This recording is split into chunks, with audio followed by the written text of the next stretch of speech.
താഴ്വാരം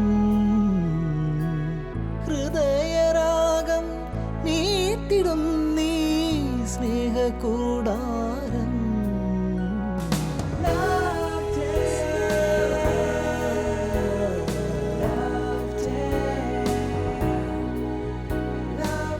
Shalom T V പ്രേക്ഷകർക്ക് ലൗഡേലിലേക്ക് സ്നേഹം പൂക്കുന്ന ഈ താഴ്വരയിലേക്ക് സ്വാഗതം.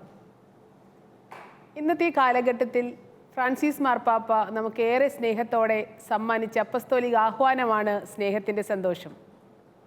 നമ്മളുടെ അനുദിന ജീവിതത്തിൽ, കുടുംബജീവിതത്തിൽ നാം അഭിമുഖീകരിക്കുന്ന വെല്ലുവിളികളിലും പ്രയാസങ്ങളിലും നമുക്ക് സഹായവും പ്രോത്സാഹനവുമാവുക എന്ന ലക്ഷ്യത്തോടെ മാർപ്പാപ്പ തയ്യാറാക്കിയ രേഖയാണിത്. ഈ രേഖയിലെ ചർച്ചകളും ചിന്തകളുമാണ് നാം ഇവിടെ അവതരിപ്പിക്കുന്നത്. നമ്മുടെ കുടുംബജീവിതത്തെ കൂടുതൽ സുന്ദരവും മനോഹരവുമാക്കാൻ ഉതകുന്ന ഈ ചർച്ചകളിലേക്ക് എല്ലാവരെയും സ്വാഗതം ചെയ്യുന്നു. ഇന്നത്തെ ചർച്ചയിലേക്ക് വന്നിരിക്കുന്ന വിശിഷ്ട വ്യക്തികളെ നമുക്ക് ആദ്യമായി പരിചയപ്പെടാം, സ്വാഗതം ചെയ്യാം. ആദ്യമായി നാം സ്വാഗതം ചെയ്യുന്നത് നമുക്കേറെ സുപരിചിതനായ ഡോക്ടർ KM ഫ്രാൻസിസ് സാറിനെയാണ്. തൃശ്ശൂർ സെൻറ് തോമസ് കോളേജിൻ്റെ മുൻ വൈസ് പ്രിൻസിപ്പളും പ്രസിദ്ധ വചനപ്രഘോഷകനും എഴുത്തുകാരനും ആയിട്ട് അറിയപ്പെടുന്ന ഡോക്ടർ KM ഫ്രാൻസിസ് സാറിനെ ഏറെ ആദരവോടെ ഈ ചർച്ചയിലേക്ക് നമുക്ക് സ്വാഗതം ചെയ്യാം. അടുത്തതായി നാം സ്വാഗതം ചെയ്യുന്നത് ഫാദർ വർഗീസ് കുത്തൂരിനെയാണ്. വർഗീസ് അച്ഛൻ തൃശ്ശൂർ സെൻറ് തോമസ് കോളേജിൻ്റെ എക്സിക്യൂട്ടീവ് മാനേജരും കുടുംബ പ്രേക്ഷിത രംഗത്ത് ഏറെ നാളെ പ്രവർത്തിക്കുകയും ചെയ്യുന്ന വൈദികനാണ്. അച്ഛനെ ഏറെ സ്നേഹത്തോടെ ഇന്നത്തെ ചർച്ചയിലേക്ക് സ്വാഗതം ചെയ്യുന്നു.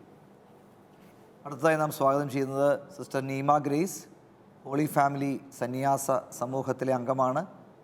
വർഷങ്ങളായി കൗൺസിലിംഗ് രംഗത്ത്, കുടുംബ പ്രേക്ഷിത രംഗത്ത് സിസ്റ്റർ സജീവമായിട്ടുണ്ട്. സിസ്റ്റർ നീമ ഗ്രേസിനെ ഏറെ സ്നേഹത്തോടെ നമുക്ക് ഈ ചർച്ചയിലേക്ക് സ്വാഗതം ചെയ്യാം.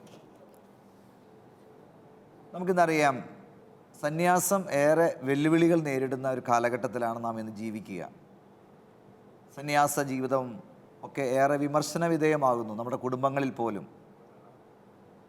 ഫ്രാൻസിസ് മാർപ്പാപ്പ സ്നേഹത്തിൻ്റെ സന്തോഷം എന്ന ഈ കുടുംബജീവിതക്കാർക്ക് എഴുതിയ ഈ അപ്പസ്തോലിക പ്രബോധനത്തിൽ സന്യാസത്തെക്കുറിച്ച്, കുടുംബത്തിൻ്റെ ഉള്ളിൽ സന്യാസം എങ്ങനെയാണ്, അല്ലെങ്കിൽ കുടുംബവും സന്യാസവും തമ്മിലുള്ള ബന്ധത്തെക്കുറിച്ച് പറയുന്നു. അതിനെക്കുറിച്ചാണ് നമ്മളിന്ന് പ്രധാനമായിട്ടും ചർച്ച ചെയ്യുക. ഏറെ സ്നേഹത്തോടെ കൂടെ ഈ ചർച്ചയിലേക്ക് ഏവരെയും സ്നേഹപൂർവ്വം സ്വാഗതം ചെയ്യുന്നു.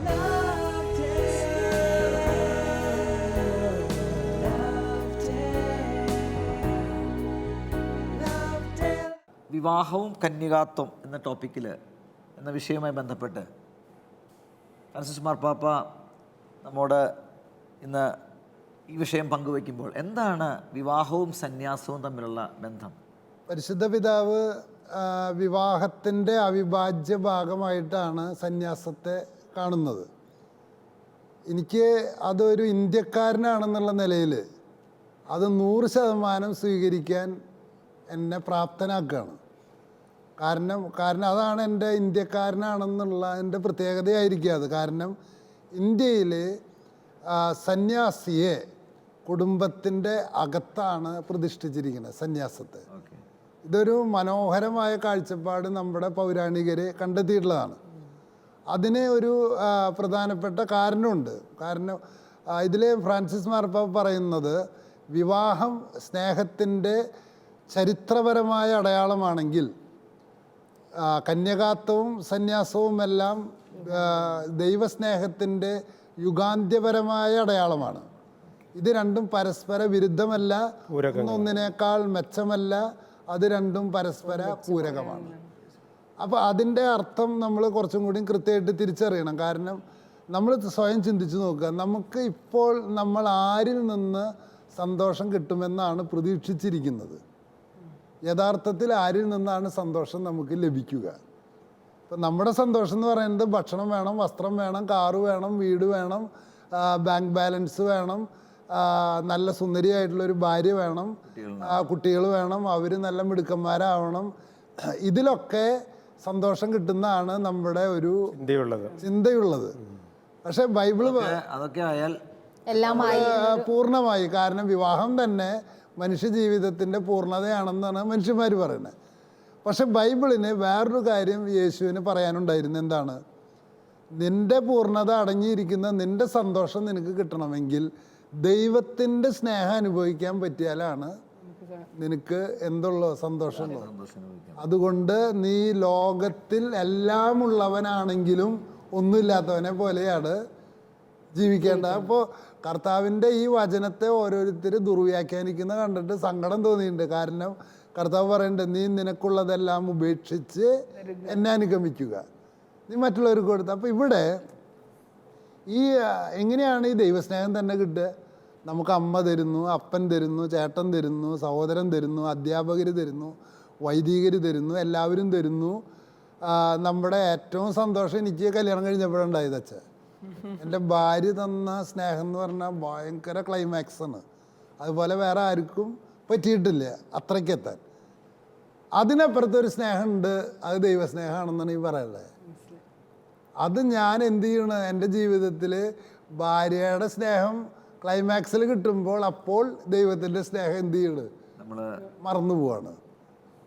സന്യാസത്തെക്കുറിച്ച് കത്തോലിക്ക സഭയ്ക്ക് പറയാനുള്ളത് ഇങ്ങനെയാണ്: നിനക്ക് യുഗാന്ത്യപരമായിട്ട് നീ ദൈവസ്നേഹത്തിൻ്റെ പൂർണ്ണതയിൽ എത്തേണ്ട നിന്നെ അത് ഓർമ്മിപ്പിക്കാനുള്ള ഒരു ചൂണ്ടുപലകയാണ് സന്യാസം. അതുകൊണ്ടാണ് രണ്ടാം വത്തിക്കാൻ കൗൺസിലിൽ പറയണത് സന്യാസം സ്വർഗീയ ജീവിതത്തിൻ്റെ മുന്നാസ്വാദനമാണ്. സ്വർഗത്തിലേക്കുള്ള വഴി കാണിച്ചു കൊടുക്കുന്ന ഒരു സമൂഹമായിട്ടാണ് സന്യാസത്തിന് സന്യാസ ജീവിതത്തെ കണ്ട് സന്യാസ ജീവിതം പൂർണ്ണമല്ല, അല്ലെങ്കിൽ സന്യാസ ജീവിതം അതൊക്കെ വെറുതെ. ഇപ്പോൾ ഈ അപൂർവം നടക്കുന്ന ചില സന്യാസ ജീവിതത്തിലുള്ള ചില പ്രശ്നങ്ങളെയൊക്കെ എടുത്തു കാണിച്ച് എൻ്റെ പ്രവർത്തകനായ ഒരു വ്യക്തിനോട് പറഞ്ഞത് ഓർക്കുന്നുണ്ട്, അത് ശരിയല്ല, അവരും വിവാഹം കഴിക്കണം എന്ന് പറഞ്ഞത് ഞാൻ ഓർക്കുകയാണ്. അല്ല, ഇവിടെ കൃത്യം കർത്താവ് പറഞ്ഞതാണല്ലോ പ്രധാനപ്പെട്ടത്. സന്യാസം സ്വീകരിക്കുന്നവർ അല്ലെങ്കിൽ സമർപ്പണ ജീവിതം സ്വീകരിക്കുന്നവർ കർത്താവിൻ്റെ ആ വിളി സ്വീകരിച്ച് തങ്ങൾക്കുള്ളതെല്ലാം ഉപേക്ഷിച്ച് വലിയ ഒരു ലക്ഷ്യമുണ്ട്, ദൈവവുമായിട്ട് ഒന്നായിട്ട് തീരുക. പൂർണ്ണരായി എന്നാരും അവകാശപ്പെടുന്നില്ല. പക്ഷെ ആ നിരന്തര പരിശ്രമം കാണിച്ചിട്ട് പറയുകയാണ് വിവാഹ ജീവിതവും വാസ്തവത്തിൽ എത്തി നിൽക്കേണ്ടത് ഈ പൂർണ്ണതയിലേക്കാണ്. പരിശുദ്ധ പിതാവ് സമർപ്പിത ജീവിതം എന്ന് പറഞ്ഞിട്ടൊരു ബുക്ക് ജോൺ പോൾ രണ്ടാമൻ, അതിലെ ആള് പറയണത് ഈ സന്യാസികൾ സാധാരണ ജീവിതത്തിലുള്ളവരെ അവരുടെ വിളിയെക്കുറിച്ച് നിരന്തരമായി ഓർമ്മിപ്പിക്കുന്നു എന്നാണ്. ഇപ്പോൾ കല്യാണം കഴിച്ചിട്ടുള്ള എനിക്കൊക്കെ പറ്റുന്ന വലിയ അബദ്ധങ്ങളുണ്ട്. എന്താണ് ആ അബദ്ധം? എൻ്റെ കുട്ടി, എൻ്റെ ഭാര്യ, എൻ്റെ പേരക്കുട്ടി, അവരുടെ കല്യാണം, അവരുടെ കാര്യങ്ങൾ മാത്രമായി ഞാൻ ഒതുക്കുന്ന എന്നെ, എൻ്റെ പുറത്തൊരു ലോകമുണ്ടെന്നും എനിക്ക് ഈ ലോകത്തിനപ്പുറത്തൊരു ലോകമുണ്ടെന്ന് ആരാ ചൂണ്ടിക്കാണിച്ചു തരണേ? യെസ്, അവിടെയാണ് ഞങ്ങളുടെയൊക്കെ ഒരു ജീവിതത്തിൻ്റെ ഒരു വലിയ സന്തോഷവും സാഫല്യവും ഞങ്ങൾ അനുഭവിക്കുന്നത്. കർത്താവ് പറയുന്നതിൽ പത്രോസ്ലിയോട് പറഞ്ഞു, ഞങ്ങളെല്ലാം ഉപേക്ഷിച്ചു, ഞങ്ങൾക്ക് എന്ത് പ്രതിഫലം ഉണ്ടാകുക? അപ്പോൾ എല്ലാം 100 ഇരട്ടിയായിട്ട് തരുന്നു. ഒരപ്പനും ഒരു അമ്മയും മാത്രമല്ല, ഒരു മകനും ഒരു മകള്, അതിൻ്റെ അപ്പുറത്തേക്ക്. വാസ്തവത്തിൽ സമർപ്പണ ജീവിതത്തിൽ തിരിഞ്ഞു നോക്കുമ്പോൾ നമ്മൾ അനുഭവിക്കുന്ന ഒരു യാഥാർത്ഥ്യം അതാണ്.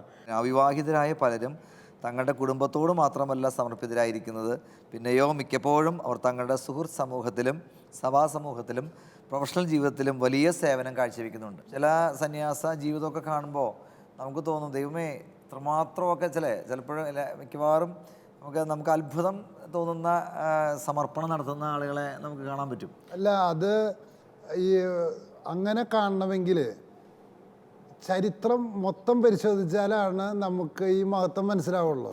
ഇപ്പം നമ്മൾ ചെയ്യണത് എന്താണെന്ന് വെച്ചാൽ ഒരച്ഛൻ, ഒരു സിസ്റ്റർ, ആ രീതിയിലാണ് നമ്മൾ കണ്ടുകൊണ്ടിരിക്കുന്നത്. ഒരു വട്ടത്തിൽ നിന്ന് ചിന്തിക്കാനുള്ള ശ്രമിക്കുന്നത്.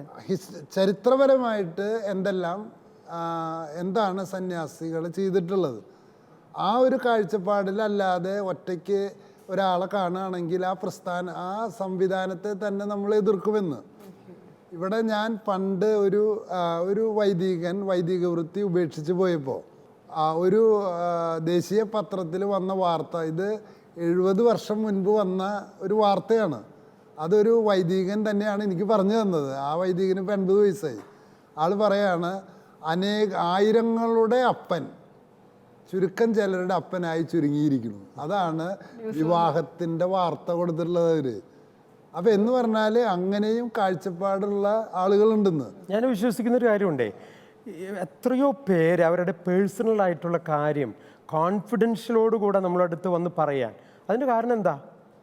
ഞാനൊരു യേശുവിൻ്റെ വ്യക്തിയാണ്, ഒരു കുടുംബത്തിൻ്റെയോ ഒരു തറവാടിൻ്റെയോ അല്ല, മറിച്ച് ലോകം ഒരു കുടുംബമായിട്ട് കാണുന്നു.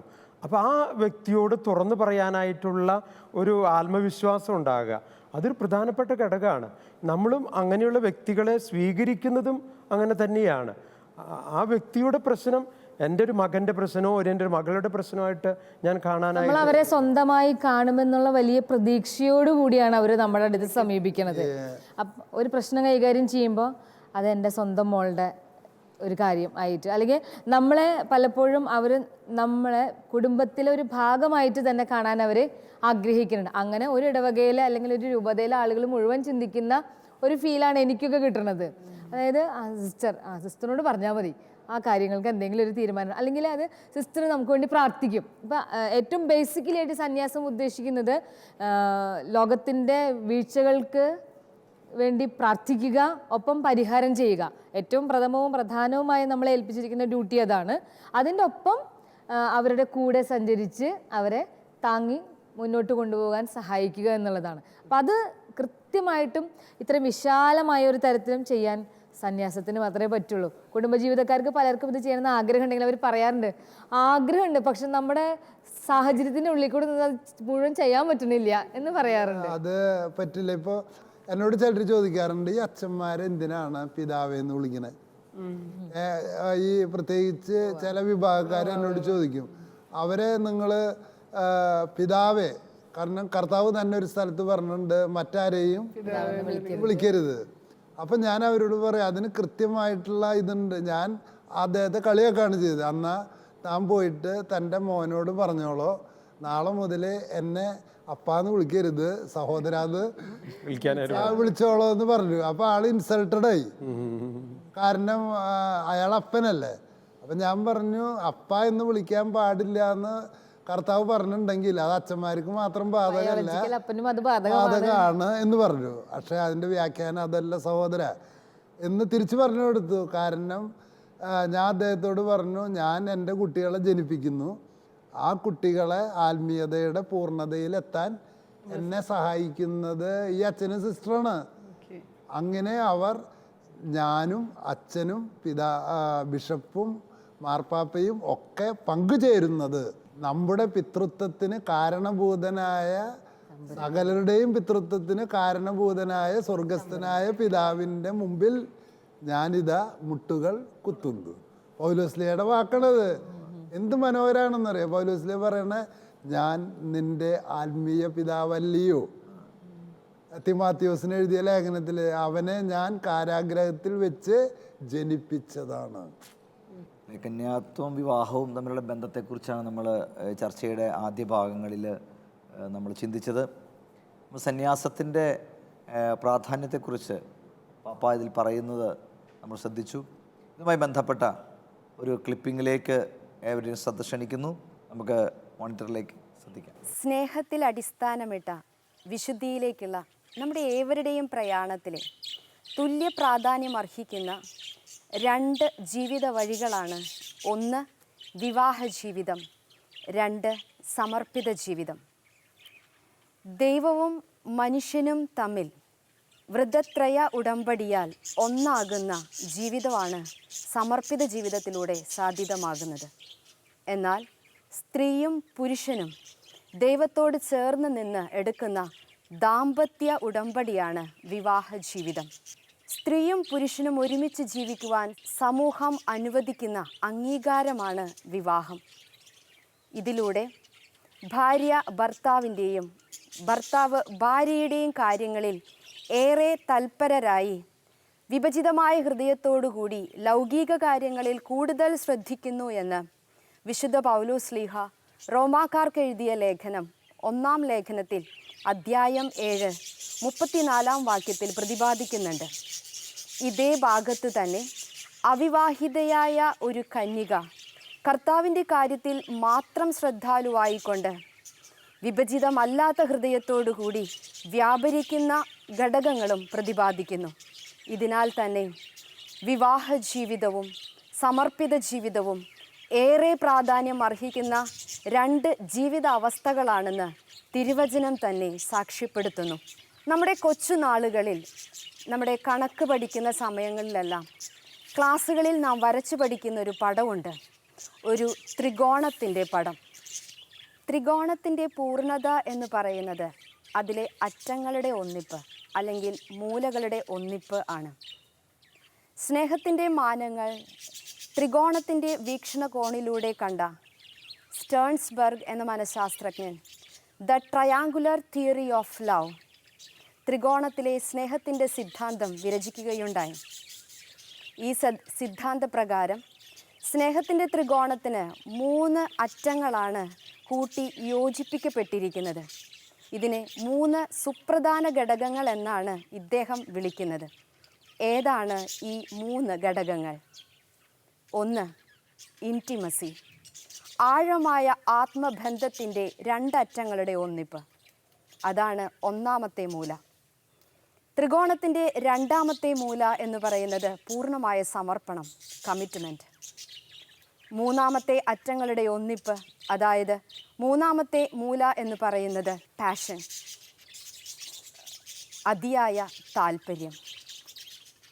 ആഴമായ ആത്മബന്ധത്തിൻ്റെയും പൂർണ്ണമായ സമർപ്പണത്തിൻ്റെയും അതിയായ താല്പര്യത്തിൻ്റെയും ഒന്നിപ്പായ ഈ സ്നേഹത്തിൻ്റെ ത്രികോണം ആണ് ഭാര്യ ഭർത്താക്കന്മാർ. ഭാര്യയായൊരു ത്രികോണം ഭർത്താവായൊരു ത്രികോണത്തോട് ഒന്നിക്കുമ്പോൾ 2 ത്രികോണങ്ങളായിട്ടല്ല, പ്രത്യുത ഒരു സന്തുഷ്ട കുടുംബമായിട്ടാണ് ആ ത്രികോണത്തിലൂടെ ലോകം കുടുംബത്തെ വീക്ഷിക്കുന്നത്. ഇപ്രകാരം തന്നെ ദൈവവുമായി ആഴമായ ബന്ധം, സമർപ്പണം, താല്പര്യം, ദൈവിക കാര്യങ്ങളിലുള്ള അടങ്ങാത്ത താല്പര്യമുള്ള ഒരു സമർപ്പിതയെ ദൈവജനം വീക്ഷിക്കുന്നത് ദൈവ സാന്നിധ്യത്തിൻ്റെ അടയാളമായിട്ടാണ്.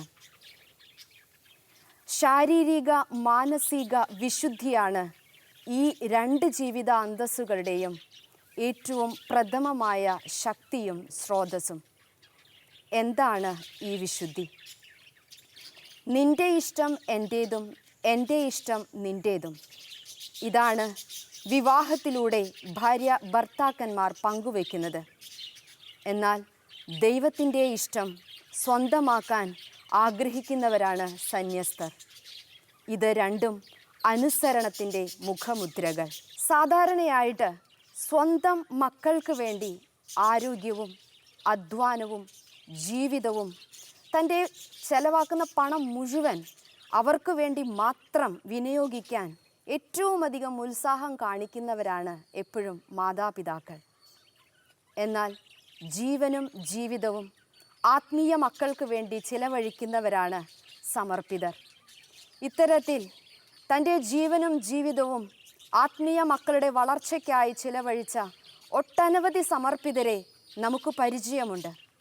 ഈ അടുത്ത നാളുകളിൽ വിശുദ്ധ എന്ന നാമകരണത്തിനായി കാതോർത്ത് നിൽക്കുന്ന വാഴ്ത്തപ്പെട്ട മറിയം ത്രേസ്യ, വസൂരി ബാധിച്ച് മരിച്ച അമ്മയുടെ മാറിടത്തിൽ കടിച്ചു പിടിച്ച് കിടന്ന കുഞ്ഞ് കരയുമ്പോൾ എൻ്റെ മകളെ എന്നും പറഞ്ഞ് വാരിപ്പുണർന്ന ഒരു സമർപ്പിത, മാറാ രോഗങ്ങളിൽപ്പെട്ട് മരിക്കാതെ കിടന്നവരെ ജീവനോടെ കുഴിച്ചു മൂടിയിരുന്ന കാലത്ത് ജീവൻ്റെ വിലയറിഞ്ഞ് ശുശ്രൂഷിക്കുവാൻ ഞാൻ തയ്യാറാണ് എന്ന് ഉദ്ഘോഷിച്ച സമർപ്പിത.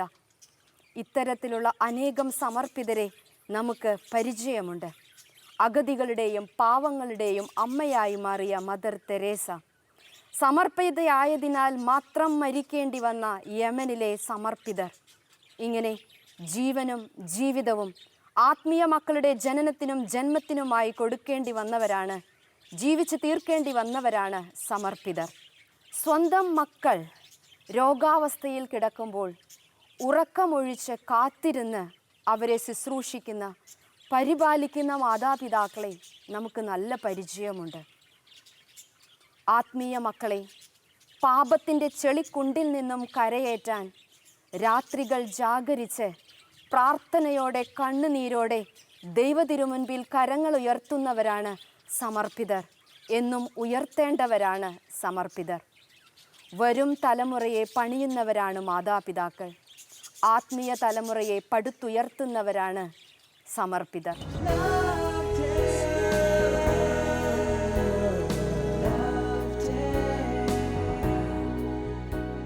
ഫ്രാൻസിസ് മാർപ്പാപ്പ ഇതിൽ പറയുന്ന വളരെ മനോഹരമായ ഒരു വാചകം ഇതാണ്: പൂർണ്ണതയിലേക്ക് ഒന്നിച്ച് സഞ്ചരിച്ചുകൊണ്ട് ക്രിസ്തുവിൻ്റെ സ്നേഹത്തിൻ്റെ പശ്ചാത്തലത്തിൽ ദാമ്പത്യ സ്നേഹം ജീവിക്കാൻ കന്യകാത്വം വിവാഹിതരായ ദമ്പതികളെ പ്രോത്സാഹിപ്പിക്കുന്നു എന്ന് പറഞ്ഞാൽ എന്താണ്? അതുകൊണ്ടൊന്ന് വിശദീകരിച്ചാൽ. അതായത് നമ്മൾ നേരത്തെ പറഞ്ഞ, ആരംഭത്തിൽ പറഞ്ഞ കുടുംബവും സന്യാസവും ഒരുമിച്ചുള്ള യാത്രയിലാണെന്ന് പറഞ്ഞതിൻ്റെ ഒരു അവതരണമാണ് ശരിക്കും മാർപ്പാപ്പ അതിൽ നടത്തിയിട്ടുള്ളത്. അപ്പോൾ ഇതിൻ്റെ നമ്മൾ തിരിച്ചറിയേണ്ട കാര്യം, സന്യാസം തന്നിൽ തന്നെ വിശുദ്ധിയുടെ ഒരു ഉറവിടമാണെന്ന് നമ്മൾ തിരിച്ചറിയണം. അതേപോലെ കുടുംബജീവിതവും രണ്ടും വ്യത്യസ്ത തലത്തിലാണെന്ന് മാത്രം. അപ്പോൾ ഈ മെച്ചപ്പെട്ടതല്ല, പരസ്പര പൂരകങ്ങളാണ്. അപ്പോൾ എൻ്റെ കുടുംബത്തിൽ ഒരു പ്രശ്നമുണ്ടെങ്കിൽ ഞാൻ ചില അച്ഛന്മാരോട് സംസാരിക്കാൻ പോകുന്ന അച്ഛന് ഈ മനഃശാസ്ത്രം അറിയില്ല, ദൈവശാസ്ത്രം അറിയില്ല, തത്വശാസ്ത്രം അറിയില്ല, ഒന്നും അറിയില്ല. പക്ഷേ അദ്ദേഹത്തിൻ്റെ സാമീപ്യം തന്നെ എൻ്റെ പ്രശ്നങ്ങൾക്ക് ഒരു പരിഹാരമായി രൂപാന്തരപ്പെടുന്നു എന്ന് പറഞ്ഞാൽ ആ സന്യാസത്തിന് അതിൽ തന്നെ ഒരു സൗഖ്യദായകമായ ഒരു മാനമുണ്ട്. ഇതാണ് ശരിക്ക് ഇത് കണ്ടെത്തിയിട്ടുള്ളത്. കത്തോലിക്ക സഭയിൽ സന്യാസം ആക്ച്വലി തുടങ്ങുന്നത് AD 3-ാം നൂറ്റാണ്ടിലാണ്. ഈ 3-ാം നൂറ്റാണ്ടിൽ ഈജിപ്തിലെ അന്തോണീസ് എന്ന് പറയുന്ന ഒരു വിശുദ്ധനുണ്ട്. അദ്ദേഹം മരുഭൂമിയിൽ ഒറ്റയ്ക്ക് താമസിക്കുകയാണ്, ഭക്ഷണമില്ല. ഐതിഹ്യങ്ങൾ പറയുന്നത് അദ്ദേഹത്തിന് ഒരു ദിവസം ഒരു ഈത്തപ്പഴം ഒരു സിംഹം കൊണ്ടു കൊടുക്കുന്നതാണ് എല്ലാ ദിവസവും. അങ്ങനെയാണ്. അത് വിശുദ്ധ ഫ്രാൻസിസിനെ കുറിച്ച് പറഞ്ഞ കേട്ടല്ലേ, ചെന്നായയാണ് അദ്ദേഹത്തിൻ്റെ അരികത്ത് വന്ന് കാല് നക്കി കൊടുത്തതെന്ന്. അപ്പോൾ ഈ ഈജിപ്തിലെ അന്തോണിയുടെ ഈ സന്യാസത്തിൻ്റെ വിശുദ്ധി കൊണ്ട് അദ്ദേഹത്തിൻ്റെ അടുത്ത് ആയിരക്കണക്കിന് ആൾക്കാർ പ്രാർത്ഥനാ സഹായം ആവശ്യപ്പെട്ട് വരികയും തന്നെത്താൻ അവർ സുഖപ്പെടുകയും ചെയ്യുകയാണ്. അത്തരത്തിലുള്ള മാതൃകകളാണ് പിന്നീട് ആയിരക്കണക്കിന്, പതിനായിരക്കണക്കിന് സന്യാസികളെയും സന്യാസിനികളെയും സഭയ്ക്ക് നൽകിയത്. അവർ ഓരോ കുടുംബത്തിനും അറിയാതെ അനുഗ്രഹം വർഷിച്ചുകൊണ്ടിരിക്കും. ഞാനിങ്ങനെ ആലോചിക്കുക, മാഷ് പറഞ്ഞപ്പോൾ ഞാൻ ആലോചിക്കും, ഞങ്ങളൊക്കെ ഹോസ്റ്റലിൽ നിൽക്കുമ്പം ഞങ്ങളുടെ വാർഡൻ സിസ്റ്ററിൻ്റെ ഒരു പ്രസൻസ്, അല്ലെങ്കിൽ ഞങ്ങളുടെ ഹോസ്റ്റലിൽ ഞങ്ങളുമായിട്ട് ഇടപഴകുന്ന ബാക്കി സിസ്റ്റേഴ്സിൻ്റെ ഒക്കെ പ്രസൻസ് കൊണ്ട് തന്നെ ഒരുപാട് വിശുദ്ധിയിലേക്ക് നടക്കാനും അല്ലെങ്കിൽ ആത്മീയമായി ഉണരാനൊക്കെ ഞങ്ങൾക്ക് സാധിച്ചിട്ടുണ്ട്. ഞങ്ങളെല്ലാവരും പങ്കുവയ്ക്കും അത്. ഞങ്ങൾക്കൊക്കെ കുറവുകളുണ്ട്, മാനുഷികമായിട്ടുള്ള അപൂർണതകളുണ്ടാകാം. പക്ഷേ ഞങ്ങളിലൂടെ പ്രവർത്തിക്കുന്നത് വിശുദ്ധി തന്നെയായ ക്രിസ്തുവാണ്. 2ാം വത്തിക്കാൻ കൗൺസിൽ പറയുന്നത് in the person of Christ. ആ ഒരു ക്രിസ്തുവിൻ്റെ വ്യക്തിത്വത്തിൽ നിന്നുകൊണ്ട് ഞാൻ പ്രവർത്തിക്കുമ്പോൾ തീർച്ചയായിട്ടും ക്രിസ്തുവിൻ്റെ ആ വിശുദ്ധി, ക്രിസ്തുവിൻ്റെ ആ ഒരു ശക്തി മറ്റുള്ളവരിലേക്ക് പകരാനായിട്ട് ഇടയാകുന്നുണ്ട്. സച്ചിൻ ഇപ്പോൾ 25 വർഷത്തിൽ കൂടുതലായല്ലോ ഈ സന്യാസ ജീവിതത്തിൽ വന്നിട്ട്. അച്ഛൻ്റെ ജീവിതത്തിൽ ഇതുപോലെ ഒരുപാട് പ്രശ്നങ്ങളിൽ ഇടപെടുകയും ഒരുപാട് പേരെ സഹായിക്കുകയൊക്കെ ചെയ്ത അനുഭവം അച്ഛനുണ്ടാവുമല്ലോ. ഞാൻ ഭവന സന്ദർശനം നടത്തുമ്പോൾ ഏറ്റവും കൂടുതൽ ഫീൽ ചെയ്യുന്നൊരു കാര്യം, കുറേയധികം കുടുംബങ്ങൾ കാത്തിരിക്കുന്നു എന്ന് പറയുന്നത് വർഗീസ് എന്ന് പറയുന്ന ആ ഒരു പേഴ്സണല്ല, മറിച്ച് ക്രിസ്തുവിൻ്റെ പ്രതിനിധിയാണ്. അവരത് കൃത്യമായിട്ട് എക്സ്പ്രസ് ചെയ്യും. ചിലപ്പോഴൊക്കെ കുറേ നേരം ഇരുന്ന് സംസാരിച്ചു, കരഞ്ഞു. അത് കഴിയുമ്പോൾ അവർ പറയുന്നത് എന്തോ ദൈവം ഞങ്ങളെ കേട്ട പോലെ തോന്നുന്നു. അത് വാസ്തവത്തിൽ ഞങ്ങളെയും ഒത്തിരി വളർത്താനും ശക്തിപ്പെടുത്താനായിട്ട് ഇടയാകുന്നുണ്ട്. ദൈവത്തിൻ്റെ ഒരു പ്രതിനിധി എന്ന നിലയിൽ അവരോട് സംസാരിക്കാനായിട്ട് സാധിക്കുക. ഇനി അവിടെ ചിന്തിക്കുന്ന ഇത്രയാണ്, ചിലപ്പോഴെങ്കിലും, എല്ലായ്പ്പോഴും അത് പ്രാവർത്തിക്കാൻ പാകം, ചില പ്രശ്നങ്ങളിൽ ഇടപെടാനായിട്ട് പോകുന്നതിന് മുമ്പായിട്ട് കുമ്പസാരിച്ചൊരുങ്ങി ആ പ്രശ്നത്തിൽ ഇടപെടാൻ ശ്രമിക്കുക. തീർച്ചയായിട്ടും വലിയ ഫലം ഉണ്ടാകും. അത് ഞാൻ പറയുന്നു, എല്ലാറ്റിനും അതുപോലെ പറ്റിയിട്ടുണ്ടാകില്ല. പക്ഷെ ചില സന്ദർഭങ്ങളിലെങ്കിലും അത് ചെയ്തു കഴിയുമ്പോൾ ഉണ്ടാകുന്ന വലിയൊരു ഫലം അത് നമ്മൾ നേരിട്ട് കാണുകയും അനുഭവിക്കുകയും ചെയ്യുന്ന ഒരവസ്ഥയാണിത്. ഈ സുവിശേഷം വായിക്കുമ്പോൾ സാധാരണക്കാരായ ആൾക്കാർക്കൊക്കെ തോന്നാറുണ്ട്, ഈ സുവിശേഷ ഭാഗ്യം എന്നൊക്കെ പറയണത് അനുസരിക്കാൻ പറ്റുമോ, ഇതൊക്കെ മനുഷ്യർക്ക് സാധ്യമാണോ എന്നൊക്കെ തോന്നുന്ന ചോദ്യങ്ങൾക്കുള്ള ഉത്തരം കൂടിയാണ് സന്യാസം എന്നാണ് എൻ്റെ ഒരു കാഴ്ചപ്പാട്. കാരണം ഫ്രാൻസിസ് അസീസി അത് ശരിക്കും ജീവിച്ച് കാണിച്ചു തന്നു.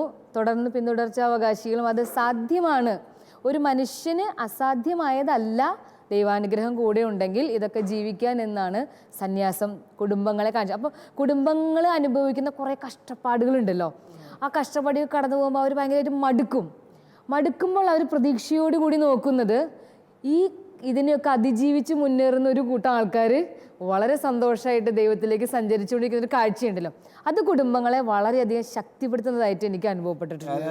ഞാൻ ഞങ്ങളുടെ ജീവിതത്തിൽ, ഞങ്ങളുടെ കുടുംബജീവിതത്തിൽ അതുപോലെ പ്രശ്നങ്ങളൊക്കെ വരുമ്പോൾ ഫോൺ വിളിച്ച് സംസാരിക്കുകയും ഞങ്ങളുടെ കുടുംബത്തെ അതുപോലെ കരുതുകയും ചെയ്യുന്ന ഒരു സിസ്റ്ററുടെ മുഖം ഇപ്പോൾ ഓർമ്മ വരികയാണ്. സിസ്റ്റർ സ്വന്തം പോലെയാണ്. നമ്മളുടെ ബ്ലഡ് റിലേഷനൊന്നും ഇല്ലെങ്കിൽ പോലും സ്വന്തം സഹോദരങ്ങളെ പോലെ നമ്മുടെ കുടുംബത്തിൻ്റെ ആവശ്യങ്ങളിൽ ഇടപെടുന്ന ഒരു സിസ്റ്ററിനെ ഞാൻ ഈ സമയം നന്ദിപൂർവ്വം ഓർക്കുകയാണ്. സിസ്റ്റർ എത്ര ചെയ്യണം, നമ്മുടെ ആവശ്യങ്ങൾ ദൈവത്തിന് മുമ്പിലേക്ക് സമർപ്പിക്കുന്നു, അത്രയാണ് സിസ്റ്റർ പ്രധാനമായിട്ടും ചെയ്യാറ്. ഞാൻ വേറെ കാര്യം ചോദിക്കുന്നത്, ഇപ്പോൾ വിശുദ്ധ കൊച്ചു ത്രേസ്യ, വിശുദ്ധ അൽഫോൻസമ്മ, അവരെന്താണ് ചെയ്തത്? വിശുദ്ധിയിൽ, വേദനയുടെ നടുവിലും വിശുദ്ധിയുടെ പ്രകാശനമായി ദൈവത്തിൻ്റെ സ്നേഹം ലോകത്തിൽ പ്രകാശിപ്പിക്കുന്നു. അതിന് ദൈവം നൽകുന്ന ഒരു അക്നോളജ്മെൻറ്റ്, അതെ എൻ്റെ മകൾ നന്നായി ജീവിച്ചു എന്ന് ദൈവത്തിൻ്റെ അക്നോളജ്മെൻ്റാണ് നമുക്ക് അൽഫോൻസമ്മയിലൂടെ ലഭിക്കുന്ന രോഗസൗഖ്യം എന്ന് പറയുന്നത്. അപ്പോൾ ആ ഒരു അടയാളങ്ങളെ, അതായത് നമ്മുടെയൊക്കെ ജീവിതത്തിൻ്റെ അന്ത്യം എൻ്റെ കുടുംബത്തിനകത്തോ ഈ ലോകത്തിനകത്തോ ഒതുങ്ങുന്നതല്ല എന്ന് ചൂണ്ടിക്കാണിച്ച് തരുന്ന അടയാളങ്ങളാണ് ശരിക്ക് സന്യാസം എന്ന് പറയുന്നത്. യുഗാന്ത്യപരമായ ഒന്നുചേരലിൻ്റെ, ദൈവത്തിൽ ചെന്നു ചേരാൻ നമ്മളെല്ലാവരും വിളിക്കപ്പെട്ടിരിക്കുന്നു. അങ്ങനെ ദൈവവുമായി ഒന്നു ചേരാനായിട്ടുള്ള നമ്മുടെ വിളിയുടെ ഈ ലോകത്തിലുള്ള ചൂണ്ടുപലകകളാണ് സന്യാസം, സന്യാസികൾ എന്ന് നമുക്ക് ഓർക്കാം. ഈ ചൂണ്ടുപലകകളെ തകർത്ത് കളയാൻ ഒരിക്കലും ഇടയാകരുത്. നമ്മുടെ ചിന്ത കൊണ്ടോ വാക്കുകൊണ്ടോ പോലും സന്യാസത്തിനെതിരായി നമ്മൾ പറഞ്ഞ നിമിഷങ്ങളെ ഓർത്ത് നമുക്ക് ദൈവസന്നിധിയിൽ മാപ്പ് ചോദിക്കാം. നമ്മുടെയൊക്കെ കുടുംബങ്ങളിൽ നിന്ന് ഒരു വൈദികനോ ഒരു സിസ്റ്ററോ ഉണ്ടാകാൻ നമുക്ക് ആത്മാർത്ഥമായിട്ട് ആഗ്രഹിക്കാം. കഴിഞ്ഞ ദിവസം ഇങ്ങനെ ഒരു അച്ഛൻ പറഞ്ഞത് കേൾക്കുകയായിരുന്നു. കുടുംബത്തിൽ മക്കളുടെ മുൻപിൽ വെച്ച് ഒരു വൈദികനെയോ സിസ്റ്ററെയോ കുറ്റം പറഞ്ഞാൽ, അവർക്കെതിരായി മോശമായി പറഞ്ഞാൽ ആ കുടുംബത്തിൽ നിന്ന് ദൈവവിളി ഉണ്ടാകാനുള്ള സാധ്യത കുറവാണെന്ന്. അതുകൊണ്ട് ഈ ചർച്ചകൾ നമ്മൾ ക്രോഡീകരിക്കുമ്പോൾ സന്യാസം കുടുംബത്തിൻ്റെ തന്നെ നിലനിൽപ്പിന് ആവശ്യമാണെന്നും, സന്യാസം ഒരുപാട് വെല്ലുവിളികൾ നേരിടുന്നുണ്ടെങ്കിൽ പോലും അത് ഈ ലോകത്തിൽ ദൈവോന്മുഖരായി ജീവിക്കാൻ നമ്മെ സഹായിക്കുന്നു. ഈ തിരിച്ചറിവോടെ നമുക്ക് നമ്മുടെ ചുറ്റുപാടുമുള്ള നമ്മുടെ പ്രിയപ്പെട്ട വൈദികർക്കും സിസ്റ്റേഴ്സിനും വേണ്ടി പ്രാർത്ഥിക്കാം. ഈ പ്രാർത്ഥനയോടൊപ്പം നമ്മുടെയും കുടുംബങ്ങളെ ദൈവത്തിന് പ്രിയപ്പെട്ടതാക്കി മാറ്റാൻ നമുക്ക് ആഗ്രഹിക്കാം. ദൈവമേവരെയും സമൃദ്ധമായി അനുഗ്രഹിക്കട്ടെ.